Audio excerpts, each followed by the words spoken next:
of you that are completely brand new to Seesaw, think of it as a student portfolio and journal combined. So it's a collection of all of their progress that they have an authentic audience for. And in addition to that, there's family messaging, so you can communicate with parents. And you also have your own little blog, which can serve as a website built in.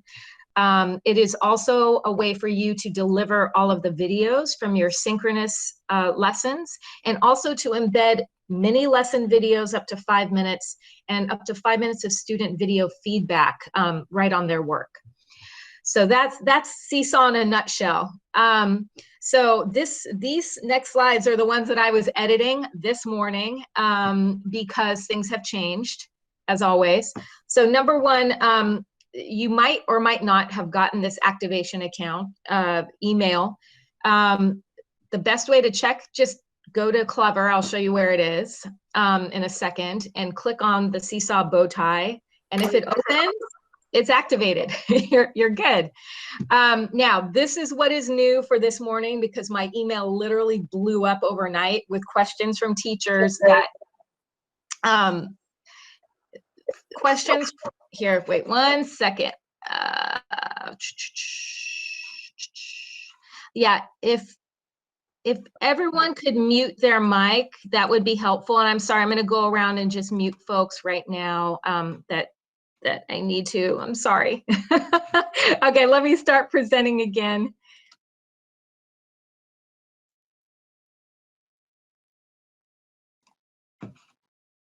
All right. Here we go. So back to where I was. So if you could please mute your mic, please mute your mic. So what's happening with Seesaw is that some folks have already let parents know that they've set up this class, or kids are clicking on it because it's showing up in their Clever.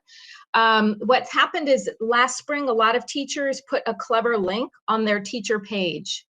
Remove it because kids need to use, they need to use the Clever app that shows on the district page, or if you want a link on your teacher page, you have to add the app. So when you go to Clever, it'll ask you, you have that ability to add a link. Don't add the link, add the app. And if that's too much information for you right now, you don't have to do anything other than tell your students to look on the district page and find the Seesaw bow tie and click on it. Okay, so if you get parents saying it's asking for a code, that means they're not using the district link, because no codes are necessary this year. I'll show you what the login steps will look like for students. This is what it looks like on the district page. It's under district core curriculum. And kids, your kids are probably gonna have a lot less apps than this. It won't be too hard to find. Okay, so this is the process for accessing Seesaw. And it's really going to be this easy for your kids once they have the QR code for their computer, right? All they need is to get into their computer. So they have their Clever QR badge. When the computer boots up, it goes right to their Clever page. They don't click anything. That's all they see. They find the Seesaw bow tie, they click on it. Done. No codes, no QR, nothing. They're in Seesaw. So this is, again, this is actually a sample page from a first grade classroom when a first grade student sign-in page. So, they see their teacher page at the top. Ignore Zern. This particular student had already favorited Zern. But they do have the ability to click on an app in the upper right-hand corner, and a little heart will appear. If they click on it, it moves Seesaw to the top right above the teacher page. I did put this information in the parent tutorial that I made for Seesaw. So I'm hoping that parents will see that. But if not, and you're having a back to school event, perhaps you might be able to show them. The other thing is that this is, I've had some teachers ask, well, what does it look like for my kids? What should I tell them they do when they start the day? This is the step that I recommend. Number one, they should check their inbox for their daily class school announcements. And the inbox is here. If there's a new announcement from you, and they should check it anyway because principals can send announcements, a little red circle will appear. You might have an update about when you're meeting with them, or a Zoom link or something. So number one, check the inbox. Number two, they check their activities to see if you posted something right in there for them to do. So number one, inbox. Number two, activities. I'm going to log into my second computer really quickly while I'm talking. So the activity list for students is something that's new. So if you used Seesaw last year, this was what we were begging for. Students now have their work sorted into folders when they click on activities. So everything that is completed is in the done folder, everything in draft is in progress, and then your most recent activities will show up in to do, or everything to do in order from most recent. So I'm about to get ready to jump into a live demo of Seesaw, but before I do, I want you to have some context for what you're looking at. So in the upper left-hand corner, those are your account settings. If you are a co-teacher in other folks' classrooms at your site, you would click on your name and you'd see all of the classrooms that you are a part of, and you can toggle between them.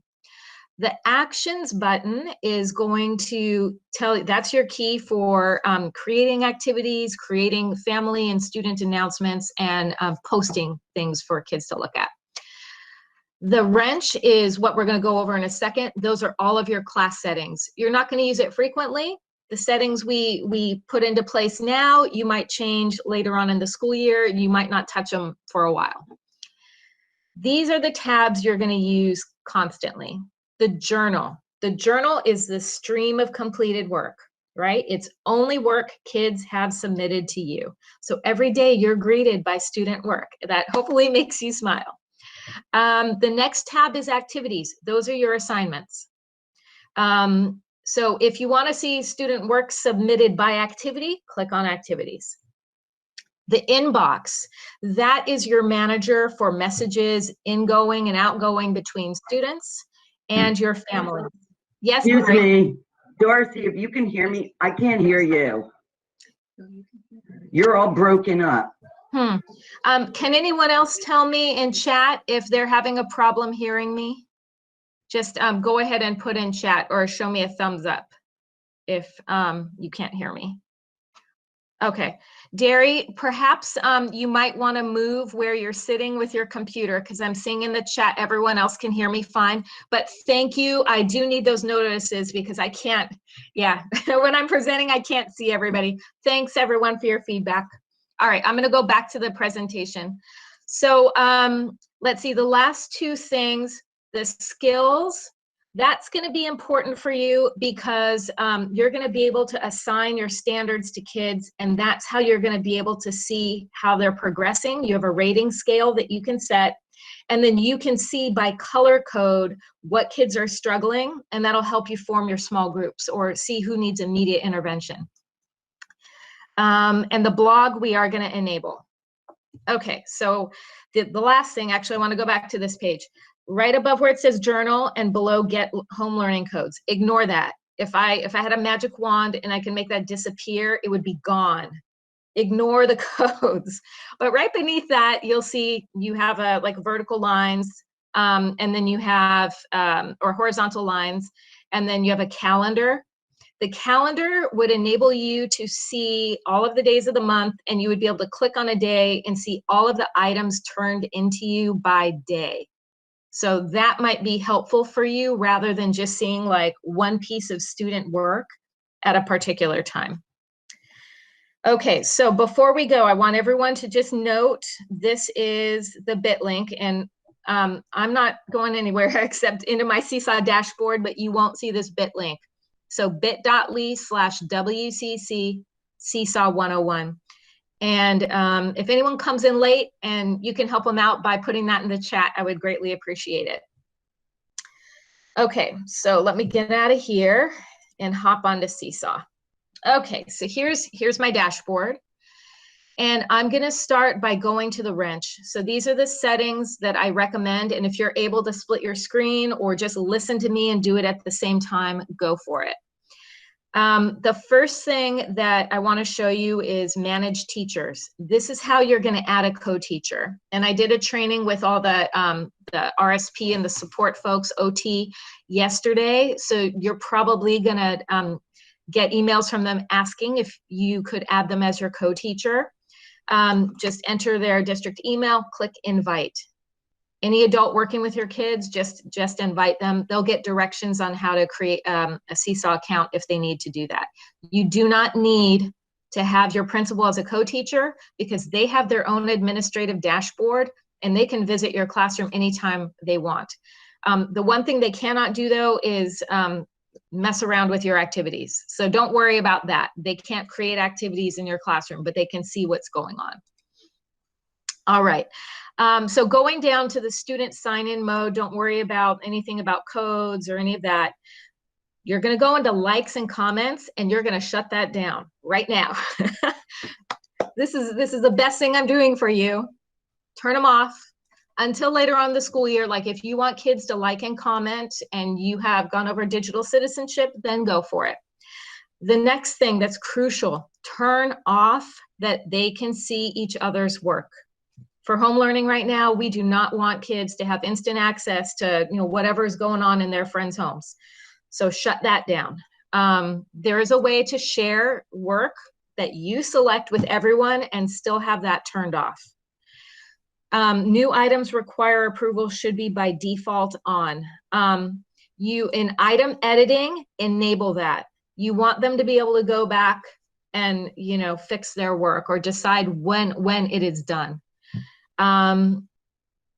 And yeah, I don't know about this allowing students to edit who is tagged in posts. Actually, now that I think about that, I'm going to turn that off. I don't want them to edit and be able to add their friends. So turn that off. Anything that enables them to like mess with each other's work, turn it off. Let's see. Oh, enable the sample student if it's not enabled. That enables you to assign work to yourself and see what it looks like before the kids see it. Enable family access. I don't know why the default is off, but it is. You can invite families from here, but I'm going to show you later on the other place. There are 3 different places that you can invite families from. And under family likes, comments, and sharing, turn all of that on. They're only going to see their child's work. So, and anything that you publicly share, like maybe your calendar or something. So just enable them to like their own child's work. Okay, so moving down, enable the blog. I will tell you why later, or maybe in another training, but just enable it. It will show up next to skills as a little globe. Turn off that students can post. Think of the blog as your personal website for your class. You are going to be in total control of that. And let's see, you're going to have to set up the blog. I'm not going to go into detail about it now. I'll provide you with a resource on that later. Folders. My biggest tip for you, so in addition to just creating, so I've made all of these folders. Every time I have a PD, I add another folder.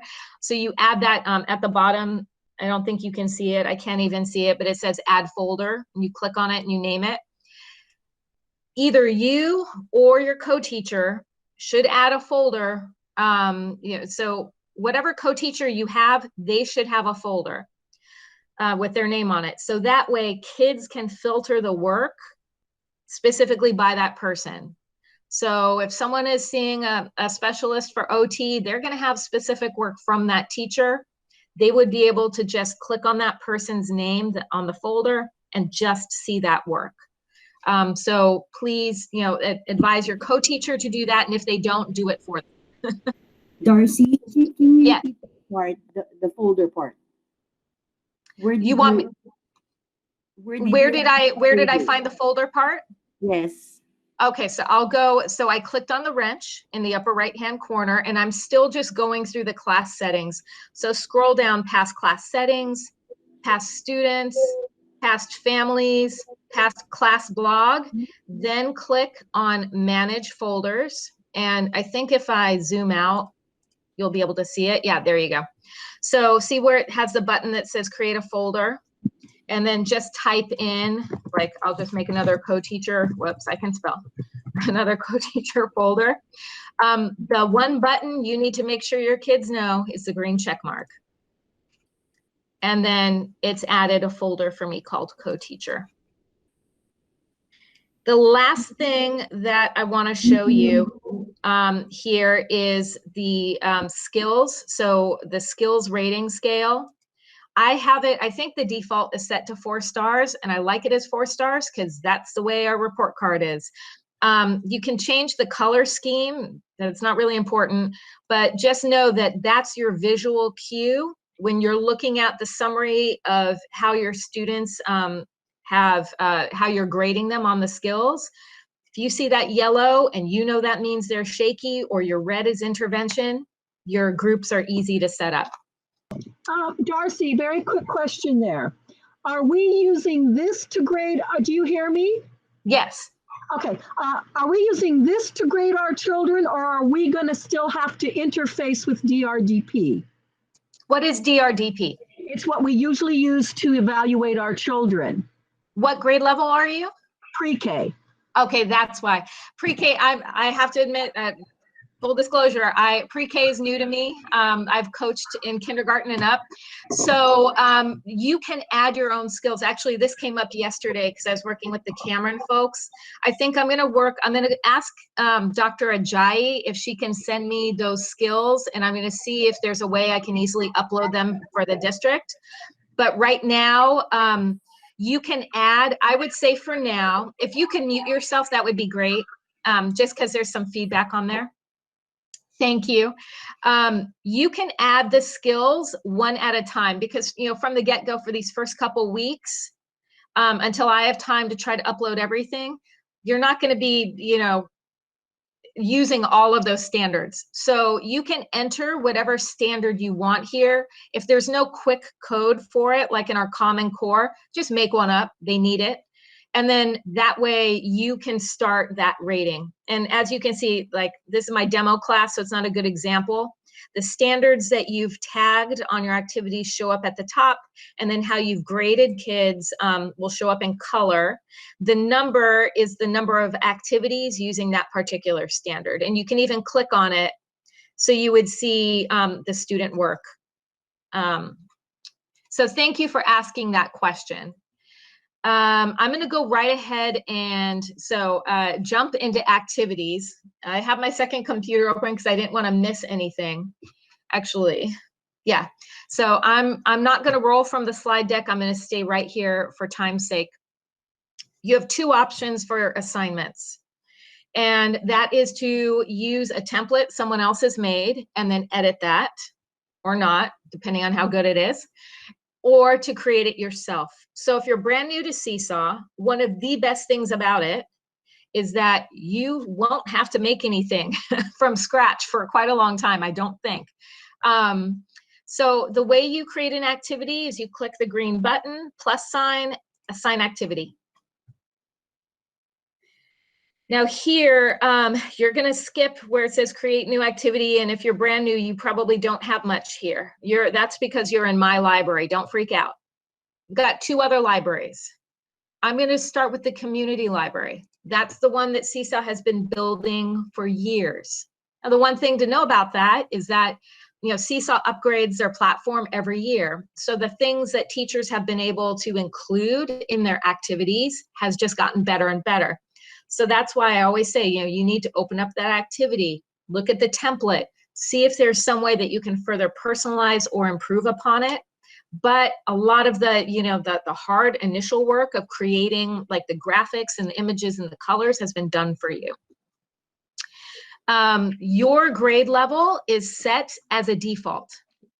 You can change it though, so it starts at pre-K, goes all the way up to 12th grade, and you can see any of those activities. You just toggle. So for example, if I was teaching 2nd grade, I might take a look at what was in 1st grade, because I don't know where my kids are coming in from. And you can go ahead and do that. Seesaw at the top here, these are curated collections of the activities that they recommend, for the first couple weeks of school. We're not looking for the most academically rigorous activities. We want activities that introduce, how you take a picture, how you take a video, how you use the shapes and change the colors. So the getting started with Seesaw, I'm going to click on that. There's 5 activities in there. You don't have to go in order. Like this one, getting to know you. Now, by the way, you'll notice these little hearts that are pink. That's because I've already favorited them and I've added them to my library. So I'll unfavorite it so you can see what happens. Whoops. Can I not unfavorite it? I think I have to remove it from my library, so that wasn't a good example. Let me go back to the community library. By the way, here's a better example. All of these are not shaded. Getting to know you scavenger hunt, or all about me. Here, I'll choose this one. So I'm going to click the heart. It's saved to my library. Now I go to my library, and this is where I can assign it. So I could, if I really wanted to gamble, assign it right now without looking at it, but of course I'm not going to do that. I'm going to click the assign button, or no, not click the assign button. I'm going to click the activity button. And you can change any of these templates, because I don't want the teachers thinking it's Ms. Longanetti. My name is Ms. Long, but that is kind of funny. So in the bottom right-hand corner of every activity, even the ones you make, there are 3 dots. Click on the dots, and you're going to select copy and edit activity. Now from here, so if you're a DLI or a TBE teacher, or you're in pre-K or K and your kids can't read, that's fine. Their parents are going to be helping them though. And so you might, just to help your parents out, translate the text, use Google Translate. You just copy and paste. Copy the English, open up Google Translate, get the translation, paste it here. Because it's mostly, for our pre-K through 1st grade and maybe even 2nd grade kids, they're not going to read this fluently, possibly. Now, the other thing you can do is leave audio directions, and this is something you have to teach them. I did make a tutorial for kids in the parent guide that shows students how to do this. This is going to be the voice of whatever teacher made this activity, though. So I always recommend, we're community building. You don't want some strange, adult's voice necessarily. Delete it. I mean, there's nothing wrong with that. You can go ahead and keep it. But if you want them to hear your voice, delete it and then choose add voice instructions, press record, and then you can read all of these instructions to them. The other thing that you can do, so there's an example here, and this is perfect. So the teacher filled out a sample. And of course, I don't want the kids to see Ms. Longetti because that's not me. So she put in a video of herself here. I need to delete that. So what I need to do, first of all, if you encounter this, like you're on somebody's page and you can't delete something, just start clicking around. She embedded a video and she did not resize it. She locked the screen. I'm going to delete that. Now I'm on her actual template page. So notice how I can move this around. You can lock or unlock elements. And you always want to lock elements, and you do that by clicking the 3 dots. I know I'm getting kind of into details here. There's a video. So I would lock that down so kids can't move it around. But I would delete the teacher's video, delete the teacher, anything personal to that person, just delete it. Okay, so I have to unlock to delete that. But anyway, your tools that you can use are here. So you can embed a video of yourself, talking through what kids are doing and introducing yourself. You could upload a mini lesson video if you wanted to, as long as it is under 250 megabytes. The other thing you could do is, if you have a blank slate when you're starting this template for this student example, you can do a screencast. You just press the microphone and it'll create an audio recording so you can narrate and think aloud what you're doing. All right, so that's the student example. And the same thing, so this is the student template. All right, so the teacher already did this for you. This is ready for you to use. You just need to take, to just personalize it a little bit, and it's ready to assign. Now, what I also recommend you do, because I didn't see any skills, it says skills none. This is where I would edit the skills. And I'm just going to choose whatever's up here. They're going to do some speaking. They're going to make use of digital media and visual displays to express information. There we go. You can edit those later, but just for the purpose of showing, you've got that. Now, I'm going to go back up, or no, I'm going to click save. There we go. If you create a template and you think it's going to be fantastic and you want to share it with your neighbors and friends at your school site or at your district, or at the district level, you would go down to share activity. And this is new this year. You can share it to school and district libraries.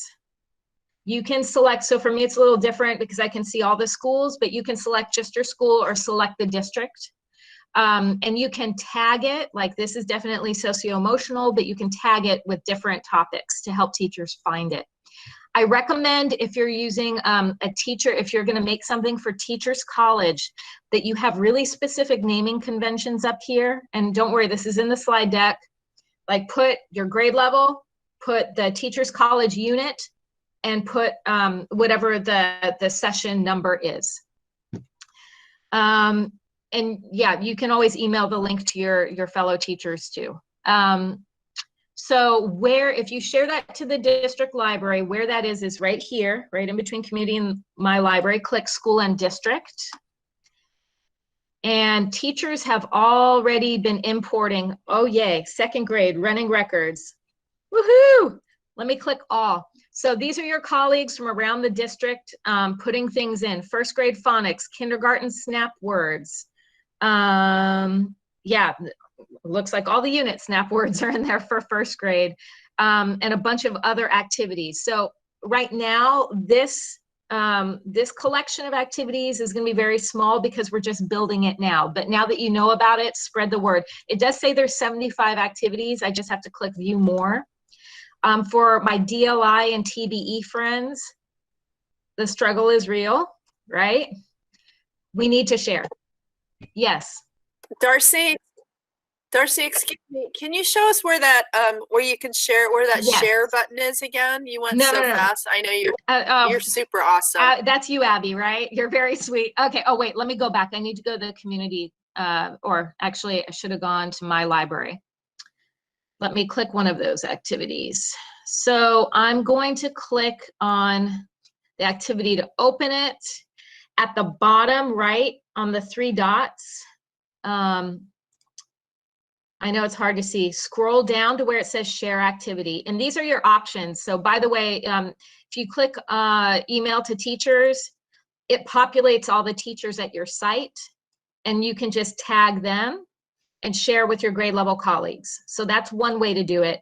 The other way is to click share, and then you'd click, West Contra Costa, or select your site and West Contra Costa, up to you, and then share it that way.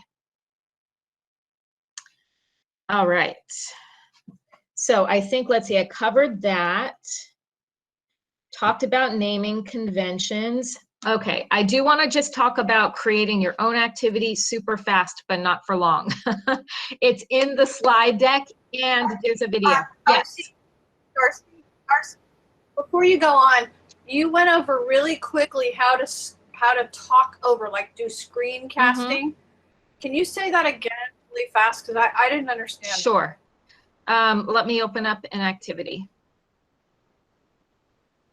And I can probably demo that. I can tell right now I'm probably going to run over time just FYI, so you guys know. But there are also office hours at 11 o'clock that I can go back and run through and do some specialty demos. So I'm going to open up, say, this template. Actually, let me just go into the student example. Wait, oh, I forgot to hit edit. By the way, when you hit copy and edit, that means there are going to be two files in your library. The original is still going to be there. You're not messing up anybody else's template. This is creating your own templates. You're going to have both of them in there. So make sure you name it in a way that you can find it, or just delete the original if you don't want to get confused. So I can press, if I press the record button right now, I can press start recording. Hi students, this is your template that you're going to be filling out yourself. And you can see that I've already started filling it in. At the bottom of your screen, you'll see a bunch of tools. You'll see some pencils and you'll see some markers. You can use all of those tools to go ahead and fill out this template. And you can notice I can change the pen color that I can use, all of these different things. You can also add shapes. And you can change the colors of the shapes. Okay, done with that example. Okay, so that was my, really poor example of making a screencast, but I'm done. So now with kids, if I played that, I'm not going to play it. You wouldn't be able to hear it anyway. So just notice, like, when you make a video or an audio recording, it adds a layer, like it takes a screenshot of what you were recording. You can resize it,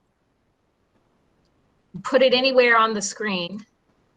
I would probably, like, this template is already filled in, so it's distracting. I would add a shape like a heart, or not a heart, a shape like an arrow, and probably something that says, like, look at this, you play this. But you have to, kids will learn over time that when they see that arrow, that means that they should listen to something. Did that answer your question? Yeah, I thought I hope. casting, I thought it was when you're talking live over what you've done. So it's actually doing the thing and then recording something. Okay. Yeah, a screencast is a recording of something you're demonstrating. Your live synchronous instruction is going to be through, Google Hangouts, Meet, or Zoom. You can make any video, you can make video recordings in here up to 5 minutes long. I think audio only, like a screencast, is 10 minutes. All right, so if you wanted to create your own activity, and I'm not going to go over that now. Oh, whoops, I think I was in the right place. You have to be in my library. There is a video on this, both in the EdTech Google Classroom and in the slide deck. As you can see, you have no templates, you have no examples, everything is from scratch here. It's pretty easy, you can just fill it in fast. And I'm gonna leave it at that just for the sake of time, because we've got other things to go over. But you do have the option to create activities from scratch. I can go over that. Let's say I'll go over that in office hours. Okay, what's next? Viewing student work. Oh, I should show, I would be remiss if I did not show you how to upload a PDF template. So I am gonna just show this in the create a new activity. If you are uploading a worksheet that's in PDF or photograph, do not put it in multimedia instructions or example unless, like, you are going to create an example with it. If you want kids to, like, color on something and it's a photo or PDF, upload it from your computer in the template. So I should have a PDF in here. Here we go. This should work. So let's pretend this is a coloring page. It's not, but you'll notice that, it's a 5-page long or 6-page long frequently asked questions for Seesaw. It created a different page, just like the PDF. So if you have a 6-page coloring book for kids, it will create a 6-page template for kids. And then they can use all of their tools to write on it with their fingers, create videos and everything else. All right. So now on to viewing student work. Delete. So what is new for students is that they have the ability to sort their work now. When they click on activities, it's like this. This was just released last night. When you click on activities, it says assigned, scheduled, and archived. So to see student work one by one or whatever they just turned in, that's what you see when you're on the journal tab. And when you're on the journal tab, wait 1 second. There we go. When you're on the journal tab, you also would see all of your students' names. And then you can click on that student's name and you could see all of that student's work. Okay, so you could go through and see what they've submitted. Now, I also have, and you can't see it very easily, but there is a red bar at the bottom that says I have unapproved posts. That means students have turned in work that I have not looked at. So now I clicked on it and it's asking me, okay, do I want to approve it? Do I want to send it back? And, I guess if it was super inappropriate, I could delete it. You have the ability to approve everything, but if you want to personalize it with feedback, before you approve it, number one, you can do really neat things like just like it. You can comment on it, and it can be audio by clicking the microphone or just by typing in your comments. And the other neat things, I already put in feedback, video feedback. That video was not there before. So what you can do is click the 3 dots on the bottom of the activity, click edit item. Yay. So I should be able to, I need the finger tool. I'm going to delete that video. If you want, you can make specific guided, directions to kids about how to improve upon their work. Like this would be perfect for win time. You just click video. And I'm not going to do it because I have my snap camera filter on and it's not going to let me demo that for you. But you can do that for kids. You can demo the video. You would click on video and it would start taking a video. It would insert it there, or it would insert on the page and you can resize it. And that's how you can provide the best constructive feedback for your kids. And then after that, I would send it back to the kids and they'll see it. They can also message back to you, by the way, using the commenting, or again, they can insert their own videos there. All right.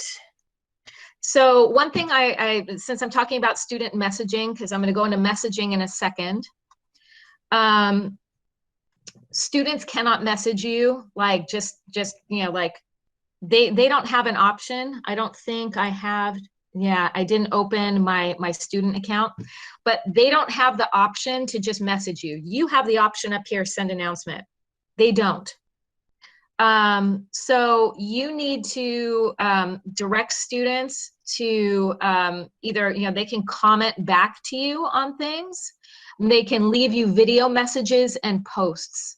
And the same thing goes for, okay, I'm gonna stop that thought. I'm sorry, I don't wanna go down a rabbit hole. Before I leave activities, when you are on the activities tab, so this sorts all of your assignments and all of the student work by activity. This is not a good one because I only assigned it to one student. Okay, let me play this one. Did I only assign that to one student too? Okay, this one is assigned to all students. So my class doesn't have that many students in it and nobody did it. And I know that because all of these are gray. When you click on an assignment, let me go down to something that has some work in it. This one. So you would be able to see who's working on it in the thumbnails down here. And you can even see the draft stage that kids are on. And then when you click on it, again, that's another way to approve the work, to send it back, to add feedback for kids. All right. Let's see. I think I'm going to go into family messaging. So the place where you manage your messages is in your inbox. And I have slides in the slide deck on this. I created a parent guide that is in the Chromebooks tutorial that I'm hoping is going to every student picking up a Chromebook. It's going to be blasted on the district website very soon.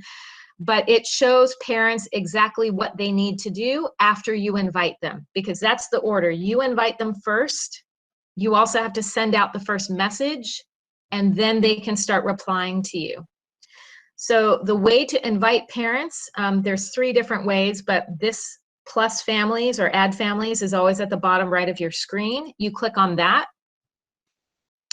You can enter in a phone number or email.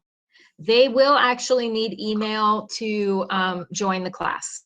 I have a workaround for that. I'm not going to go into now if your parents say that that's a struggle for them.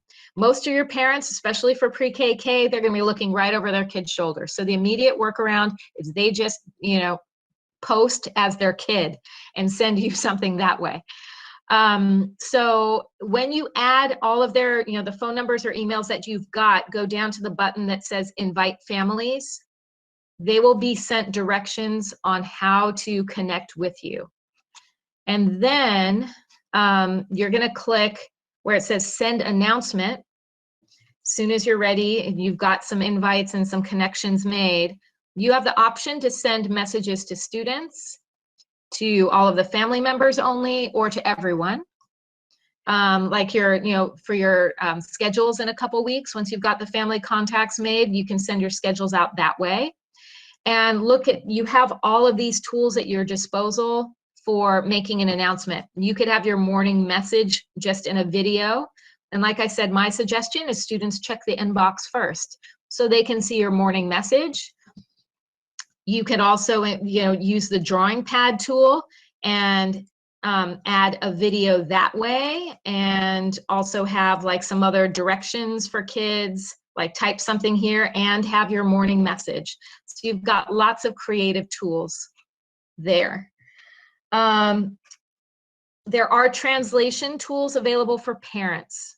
So you're always going to send everything in English. The problem is, of course, with video, they're not going to be able to change that to their native language.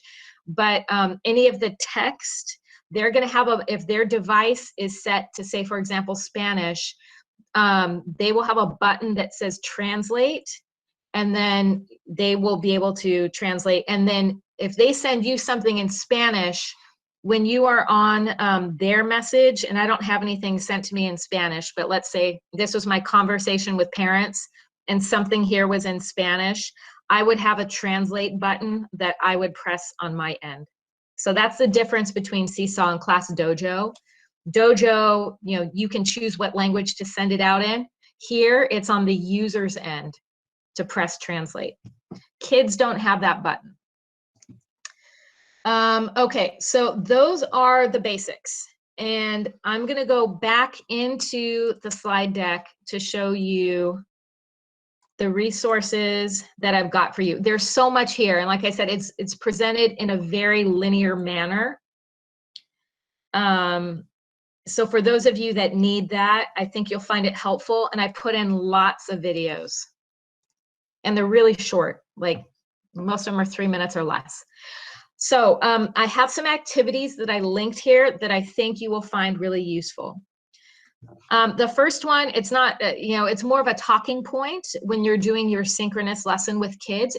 Just explaining to them what a journal is, and then giving them some examples, some ideas of how they might use this, aside from, them responding to your assignments. Because they can create their own activities anytime they want. The other one, and this is in the parent guide, I made a video from a teacher's perspective of explaining to students how to respond to an activity. So I start in Clever, and I show kids how to favorite the app, and then when they get to their dashboard, how to find the activity, how to listen to the instructions, and then how to use the different tools, the drawing and video tools. It is a 10-minute video. So that's why it's in the parent guide. It's more for families. Our little ones are probably not gonna, I try to be entertaining, but I'm not that funny. So, the one that instead I would probably assign to kids, it's called Getting Familiar with Seesaw, a guide for families. And that link will take you right to the activity. I recommend you edit it because right now there's 10 demonstrations all linked together. So it's a demo of just using the drawing tools. There's a little video that someone made, and then the next page the kids do it. Another demo video on adding backgrounds and shapes. The next page the kids do it. So you can break it down and chunk it out into different activities.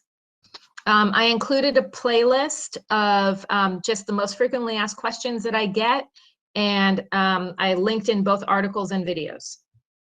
The Getting Started guide, hopefully I've equipped you with that, but there is a Getting Started guide. Just ignore any information about getting the login codes to your kids. New features and next steps. I just want to let you know that this is a huge lift, right? We're going to have 2 weeks of a soft start where you know, you can keep the activities for kids very basic and you're building community.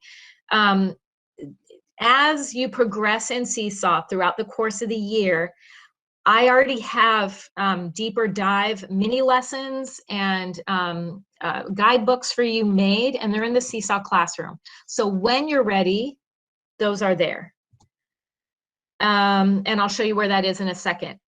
Before I go on to that, and I just want to make sure that you know I support you in using whatever video conferencing tool you are accustomed to. If you love Zoom, go for Zoom. If you are ambivalent and semi-comfortable with either,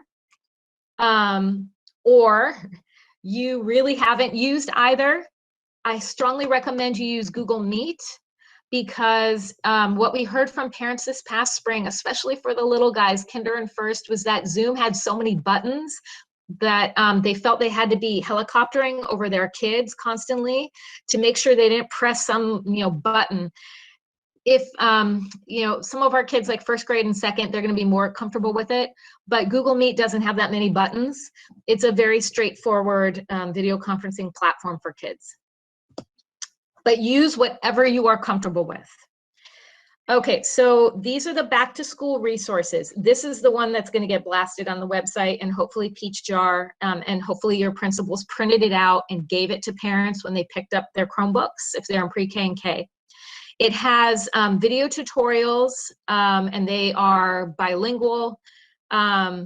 Or the regular tutorials are, the slide tutorials are bilingual. The videos we're still getting translated, but I uploaded all my videos to YouTube, and parents can toggle the closed captioning to Spanish.